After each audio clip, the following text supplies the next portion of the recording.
Hey Heidi, here we are again at the beautiful Wilhite House That's it. It's fabulous. to do our April pairing and sharing. Absolutely. I always have so much fun filming these. It is. And the food is delicious. And you know, you have some of my favorite wines. That's because right. I love a French wine. You do love French I wine. do love the French wine. Well, and that's, you know, French wines just feel like spring to me. So It does. fresh, so invigorating, just like springtime is.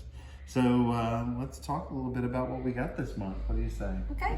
What's the first course? So our first course is I've got some spring fennel with a little carrots and red onion and shrimp. So these are North Carolina coast shrimp. Nice. I'll give you a little, and I'll take Yes, a little. please, and I'll talk about the wine. The first wine here is a Chablis, which is 100% Chardonnay. This comes from Burgundy, which is the home of Chardonnay, whereas American Chardonnay focuses on the winemaking techniques with the oak and the butteriness from the malolactic fermentation. French Chardonnay focuses on the fruit and the terroir. So Terroir. That's one of my favorite words. Terroir. it is, and it says so much in such a fascinating word.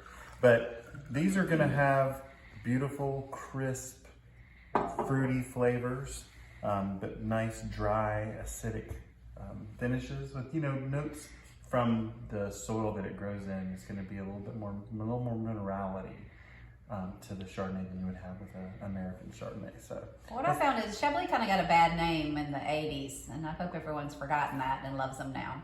no, this is one of the premier areas for Chardonnay in the world. So, and that's pretty darn good. That is delicious. Let me try it with the shrimp though. So that's really Yeah. the key.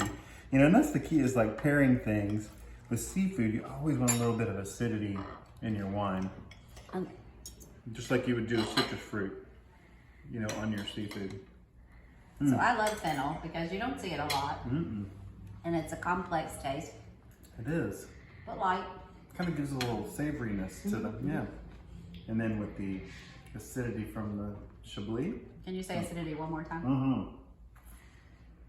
Acidity. There you go. Seeing it makes your mouth pucker. That's how you know it's there. Cheers. Very good. Course two. Here we go. I'm going to explain this wine without using the word acidity. I love hearing you say it 3 times in a row. All right. So, first of all, let's talk about what you have here food-wise today. So our next course, going with something I'm sure you picked out fabulous, is a smoked pork loin with a ginger snap gravy and asparagus. Now this can be eaten cold on the back deck overlooking the lake, or you can make it hot. Just heat it up a little. Everything's in a microwave container. Heat up the gravy, and I love ginger snap gravy. This was an old Paul Perdone recipe that he thickened his pork gravy with ginger snap cookies. And I was like, what a genius idea to get all of those great flavors, the molasses, the ginger, a little acid, and then the pork stock.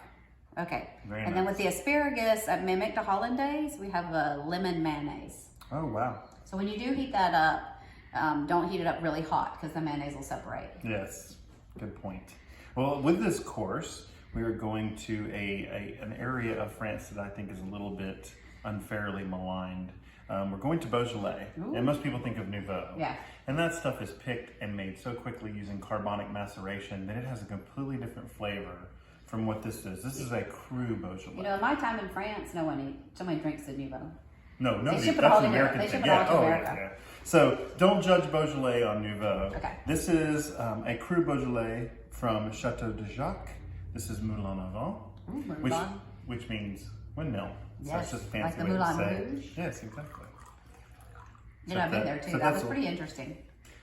So here we go with this All right. fabulous cru Beaujolais, and you're going to find that the fruit flavors here are really going to pair well with that smoky and then the smoky pork and the little spice and the ginger snap gravy. You know. That's nice. Of course, you know, try it with the food. Yeah, Let's with see how we food, do. right. I gotta have a bite with everything all together. Oh wow, that gravy kind of takes it to the next level there. It does. Kids. I mean, good Paul Perdone never be wrong. No.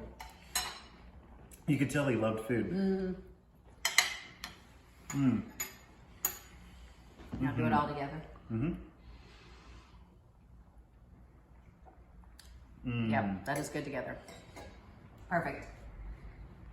All right, what you got next, Brandon? Well, we have a Cremant Rosé here. This is a Cremant de Bordeaux. Cremant just means that it is a sparkling wine from France that is not made in the Champagne region. So it is using this traditional method just like they do in Champagne. In this case, this is a really interesting one because it has Cabernet in it. Ooh, that makes it the rosé. Yes, that is what makes it the rosé. And, you know, dessert is always difficult to pair with, although we've been successful so far. But sparkling always goes well with dessert. The bubbles and the sort of crisp acidity. See, I knew you get that acidity back in there. they help to cleanse your palate between each bite so that every bite you take of your dessert is like the first bite all over again. So Do you smell champagne like you do other wines? You can, yes. I mean, I don't want to look silly. No, it has, you know, really nice aromas. Sort of floral. You know, it's my favorite kind of pain.